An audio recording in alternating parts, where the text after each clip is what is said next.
चलिए history of the day के बाद खबरों की तरफ चलेंगे, लेकिन उससे पहले आपको बताएं कि मुख्तलिफ सोशल मीडिया प्लेटफॉर्म्स पर भी आप हमारे साथ रहेंगे। टेलीविजन स्क्रीन पर देखने के अलावा आप हमारी सोशल मीडिया यानी जिनमें फेसबुक है, ट्विटर, इंस्टाग्राम को, व्हाट्सएप पर भी आप हमारे जो पर्सनल नंबर्स हैं, इसके अलावा ऑफिशियल नंबर्स पर आपके मैसेजेस मौसूल होते हैं। लेकिन साथ साथ यूट्यूब और फेसबुक पर हमारी लाइव नशरियात वक्फे वक्फे से जारी रहती हैं, तो वहां पर भी अपना फीडबैक हमेशा की तरह हम तक जरूर पहुंचाते रहिएगा, ताकि जो कुछ कमियां रहती है या कुछ खामियां पाई जाती हैं उनको दूर कम से कम किया जा सकता है, और वो भी आपकी मदद से। तो प्रोग्राम का आगाज करते हैं और सबसे पहले आपको जम्मू कश्मीर लिए चलते हैं। वस्ती कश्मीर के बडगाम जिले से एक अहम खबर है, लेकिन अच्छी बिल्कुल भी नहीं है। जैसे मैंने कहा कि पिछले 2-3 दिनों के दौरान कुछ ऐसे नाखुशगवार वाकयात पेश आए हैं जिन्होंने सोसाइटी को दहला कर रख दिया है। वस्ती कश्मीर के बडगाम जिले से खबर, इससे पहले 2 अलग अलग खबरें आई थी, एक बडगाम से ही और फिर जम्मू से, लेकिन जो देर रात गए खबर मौसूल हुई और अब इसकी तस्दीक भी कर दी गई कि मोहनपुरा ओमपुरा बडगाम के अंदर एक लड़की का कत्ल कर दिया गया। और अभी तक की इतलात के मुताबिक लड़की का कत्ल उसके साथी ने किया है और सर तन से जुदा कर दिया गया, और उसके बाद बॉडी के कई हिस्से जो किसी दूसरी जगह पर पाए गए। वस्ती कश्मीर के बडगाम के मोहनपुरा की खबर है, जहां पर इतलात के मुताबिक नौजवान लड़के ने अपनी साथी इस लड़की का कत्ल किया, और उसके बाद पुलिस ने जब कार्रवाई की तो मुलजिम को गिरफ्तार कर लिया गया है। जो तिब्बी और कानूनी लवाजमात पूरी करनी होती हैं वो इस वक्त पूरी की जा रही हैं। लड़के को जब पुलिस ने गिरफ्तार किया तो उसके कहने पर पुलिस ने, चूंकि मैंने कहा कि लड़की का जो सर था वो धड़ से अलग कर दिया गया था और बॉडी के जो बाकी पार्ट्स थे वो अभी तक की जानकारी के मुताबिक जिस्म के बाकी जो हिस्से थे मोहनपुरा से बरामद किए गए। यानी आप अंदाजा लगा सकते हैं कि ये जो इस तरह का एक नया ट्रेंड चल पड़ा है कि आप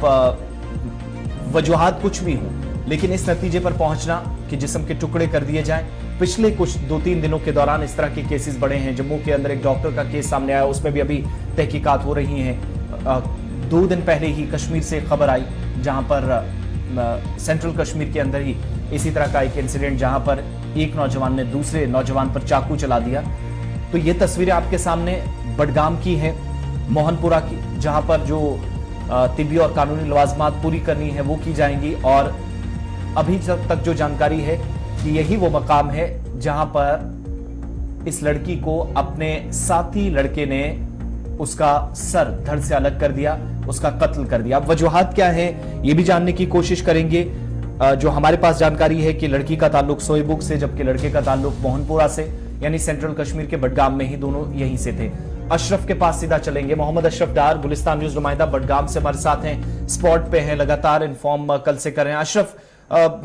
पिछले 3 दिनों के दौरान आप देखेंगे तो जम्मू का एक इंसिडेंट और 2 आपके इसी इलाके से यानी सेंट्रल कश्मीर से। पहले तो जरा आज के इस इंसिडेंट के रिलेटेड और डिटेल्स क्या हैं वो बताइएगा। ये जो आज का पूरा वाकया पेश आया है, असल वजह इसके पीछे क्या बताई जाती है, और मुलजिम ने मजीद कुछ चीजें पुलिस के सामने बताई, कुछ इंकिशाफ किया है, और क्या कुछ डेवलपमेंट अब तक 2-3 घंटों में हुई है इस केस में?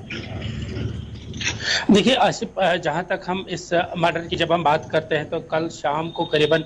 10 सवा 10 के करीब जो है अचानक से जो है एम्बुलेंस से गश्त करती हुई पाई गई। कुछ एम्बुलेंस को जो है सैबदन की तरफ भेज दिया गया, कुछ एम्बुलेंस को जो है ओमपुरा की तरफ भेज दिया गया, और कहा यह जा रहा है कि कहीं पे झगड़ा हुआ, ऐसी कुछ बातें चल रही थी। मगर कुछ देर के बाद इस बात का पता चला कि एक डेड बॉडी के कुछ हिस्से सैबदन में पाए गए, कुछ हिस्से ओमपुरा में पाए गए। तो ये खबर जैसे इलाके में फैली तो लोग जो है घरों में ही सहन के रह गए, क्योंकि इस तरह की खबर लगातार इसी हफ्ते के दौरान बडगाम से आई, वो भी ओमपुरा बडगाम से ये खबर सामने। ये कहा जा रहा है कि जो ये शबीर अहमद वानी, जिसके घर के पास में इस वक्त खड़ा हूँ, पीछे यही घर है, ये मेरे पीछे आप जैसे एक स्टोरी वाला घर है जहां पर वो शबीर अहमद वानी रहता था, और जिसके 2 बेटे भी है, और जिसकी एक बीबी है, और कुछ दिनों से उसकी बीबी जो है कोई बीमार है और वो बीमारी के चलते अपने मायके गई है। तो ये जो शबीर अहमद है ये राजमिस्त्री का काम करता है और सेबुक इलाके में शायद काम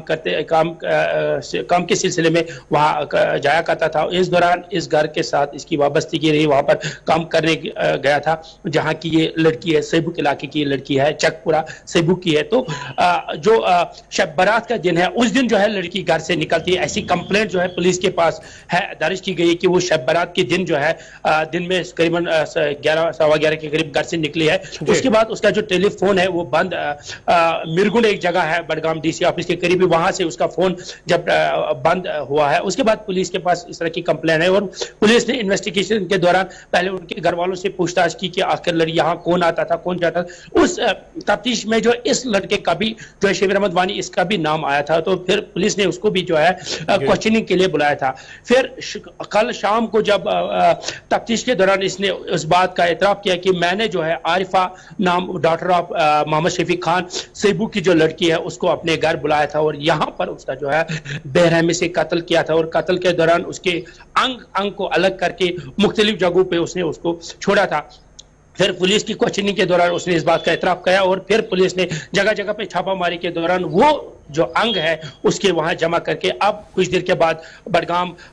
डिस्ट्रिक्ट हॉस्पिटल वहां पर उसका पोस्टमार्टम होगा। उसके बाद जो है उनकी जो डेड बॉडी है जो लावाकिन को वो लाश दी जाएगी, क्योंकि सेबुक से भी हमें फोन आया कि वो यहाँ पर आए और कुछ देर के बाद हम वहां से भी आपको अशरफ ये जो आप डिटेल्स बता रहे हैं, एक चीज हम समझ पाए हैं, जिस शख्स ने कत्ल किया है या जिसने एतराफ किया है जुर्म का, जो शबीर जिसका आप नाम बता रही हैं, ऑलरेडी मैरिड था और उसके बाद इस लड़की के साथ ये सारा जो वाकया पेश आया है। देखिए मैंने पहले भी कहा इसके 2 बच्चे हैं, दोनों इसके लड़के हैं, बड़े हैं। कुछ मैंने सुना है कि एक लड़का जो है नीट की तैयारी कर रहा है और एक ने हाल ही में एग्जाम भी दिया है। तो जाहिर सी बात है इसकी जो बीबी है वो किसी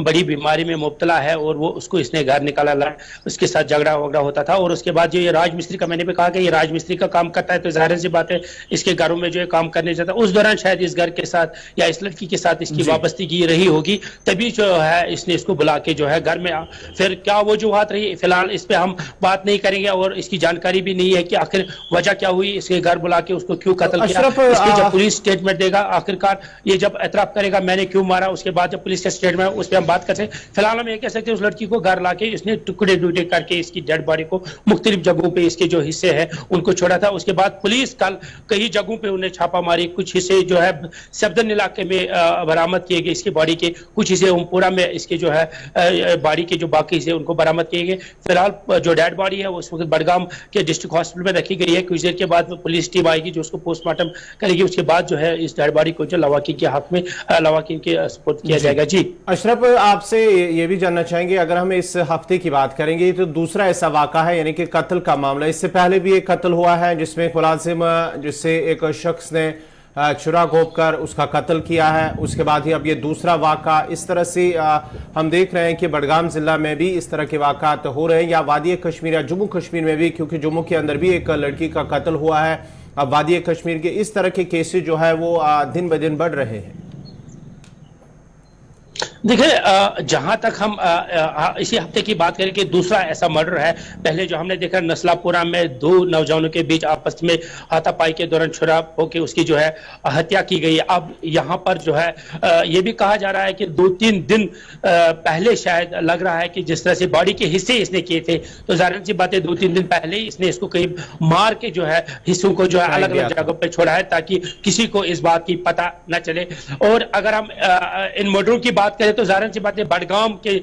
डिस्ट्रिक्ट में और दोनों जो है एक ही जगह के करीबन ये प्लेस जगह है जहां पर ये 2 मर्डर हुए हैं। तो कितना माशरा जो है आज का खराब हो चुका है, कितना सोसाइटी के जो लोग हैं जिनको हम रेस्पेक्टेबल पर्सन कहते हैं, चाहे मौलवी हो जो नमाज पढ़ाते हैं या जितने भी जो धर्म गुरु, उनको सामने आना चाहिए और इन सब चीजों पे उनको बोलना चाहिए ताकि जो ये सोसाइटी खराब हो चुकी है कहीं ना कहीं इन सब चीजों पे रोकथाम लगनी चाहिए, ताकि सोसाइटी जिस तरह से हम देख रहे हैं दिन ब दिन जो ड्रग्स के हवाले से जब हम देखते हैं बडगाम में भी दिन भर हम देखते हैं कहीं ना कहीं से बडगाम की जो गिरफ्तारी होती है वो ड्रग्स को लेकर होती है। तो इन सब चीजों को भी देखना जरूरी है, क्योंकि ड्रग्स के हवाले से जब आप बात करते हैं तो ये लोग ड्रग्स करके भी होते हैं, तो इस सब फिर उसके बाद इस तरह के जो है शुक्रिया तफसीलात फराहम करने के लिए। जो भी आगे डेवलपमेंट्स होंगी जरूर बताइएगा, इसके सिलसिले में नजर रखें लगातार इस खबर पे। लेकिन कुल मिलाकर आप देखेंगे तो हम बता रहे हैं कि 72 या 100 घंटे आप पिछले उठाकर देखेंगे तो इंक्लूडिंग जम्मू केस जिसमें अभी इन्वेस्टिगेशन चल रही है बड़े पैमाने पर, जो डॉक्टर का एक कत्ल का केस सामने आया था, लेडी डॉक्टर का, तो उसके बाद से ये 3 केसेस सामने आए हैं। लेकिन आप देखेंगे बहुत सारी वजूहात इसके पीछे हो सकती हैं, लेकिन इस नतीजे पर मैं पहले भी कह रहा था पहुंच जाना कि जिस्म के अलग अलग टुकड़े कर देना, और कभी कभार मुल्क की मुख्तलिफ रियासतों या यूटीज़ के अंदर इस तरह के केसेस के हवाले से हम बात सुनते थे, खबरें आती थी, इस तरीके से कोई इंसिडेंट पेश आया। लेकिन जम्मू कश्मीर के अंदर या वादी कश्मीर के अंदर बिलखुसूस इस तरह के केसेस जो तशवीशनाक सूरत हाल पैदा होती जा रही है, यहाँ पर एक बड़ा रोल सिविल सोसाइटी का, उन जिम्मेदारान का, या जो वो मजहबी पेशवा हैं, उलमाए दीन हैं, या धार्मिक गुरु कह लीजिए, वो तमाम लोग, उनकी बड़ी जिम्मेदारियां हो जाती हैं, क्योंकि इसके पीछे बहुत सारे गौहर ऐसी भी वजूहात हैं। एक आप ये इस बात से भी अंदाजा लगा सकते हैं कि हुकूमती आदाद-ओ-शुमार के मुताबिक कमोबेश 6 लाख के आसपास, थोड़ा ऊपर नीचे हो सकता है, लेकिन इतना अंदाजा जरूर है कि 6 लाख के आसपास नौजवान इस वक्त डायरेक्टली ड्रग्स में इन्वॉल्व है। तो उसका मतलब ये भी समझ में आता है कि बहुत सारे मामलात यहां से शुरू होते हैं और फिर नतीजा हमारे सामने आज दूसरा केस सेंट्रल कश्मीर। बिल्कुल आसिफ, जिस तरह से अगर हम बात करेंगे मंशियात के हवाले से, तो जम्मू कश्मीर के अंदर मंशियात का जो रुझान है नौजवानों के अंदर वो बढ़ता ही जा रहा है, और इस सिलसिले में पुलिस की जानिब से या दीगर जितनी भी तंजीमें हैं, निजी तंजीमें, वो इस हवाले से इस मंशियात मुखालिफ उस पर काम कर रही है, इस मंशियात की बिद्दत को ख़त्म करने के लिए। लेकिन इंतजामिया और जम्मू कश्मीर पुलिस की जानिब से बार बार वालिदैन से भी अपील की जा रही, और समाज के अंदर जो जितने भी जिम्मेदार लोग हैं सोसाइटी के अंदर, चाहे ज़ी-इज़्ज़त शहरी हैं या इमाम मसाजिद है, उनसे भी अपील की जा रही है कि वो इसकी रोकथाम के लिए अपना रोल अदा करे, खासकर वालिदैन से, कि उनका बच्चा, उनकी बेटी या बेटा अगर कहीं से घर से लेट आता है या कुछ ऐसा वो उसमें पाए कि उसकी जो बिहेवियर है उसमें चेंज आए, तो उससे इस हवाले से उन्हें आगाह करना चाहे, और साथ ही साथ ये देखना चाहे कि उनका बेटा या बेटी, उनके जो बच्चे हैं वो क्या कर रहे हैं, कहाँ जा रहे हैं, क्या वो स्कूल जा रहे हैं। इस हवाले से भी वालिदैन से ये अपील की जा रही है बार बार, और सबको ये जिम्मेदारी है, हमारी भी जिम्मेदारी है और आपकी भी जिम्मेदारी है कि सोसाइटी में इस तरह से अगर कोई वाक़या है तो पुलिस को इतला दे, या कोई मंशियात फरोश उस हवाले से पुलिस को इतला दे कि यहाँ पर कोई नौजवान इस ड्रग्स में मुब्तला है, ये लड़कों को इसमें मुब्तला कर रहा है या नौजवानों को इसमें मुब्तला है, तो इस हवाले से पुलिस को भी इतला दी जाए ताकि वक्त पर उस पर उसे गिरफ्तार जा सके। और ये यहाँ पर बच्चों वाला भी मामला कम है। यहाँ पर आप चूंकि जैसे अशरफ बता रहे थे कि जिस शख्स ने ये किया है, एतराफी जुर्म किया है, उस शख्स ने ऑलरेडी शादी कर रखी है या एज है, यानी नौजवान की भी यहाँ पर बात नहीं है। आप अगर उसका बेटा नीट की तैयारी कर रहा है तो अंदाजा लगा सकते हैं कि कितनी उम्र उसकी हो सकती है, और इस तरह के लोग जब इन्वॉल्व होते हैं तो यहाँ पर मामला तो और भी पेचीदा हो जाते हैं। बहरहाल आगे बढ़ते हैं, जैसे जैसे पुलिस की तरफ से इसमें मजीद कार्रवाई होगी, डिटेल्स हमारे पास आएंगी तो गुलिस्तान न्यूज पर आप देखेंगे, हमारे सोशल मीडिया प्लेटफॉर्म्स पर भी और टीवी और वेबसाइट पर भी आपको तमाम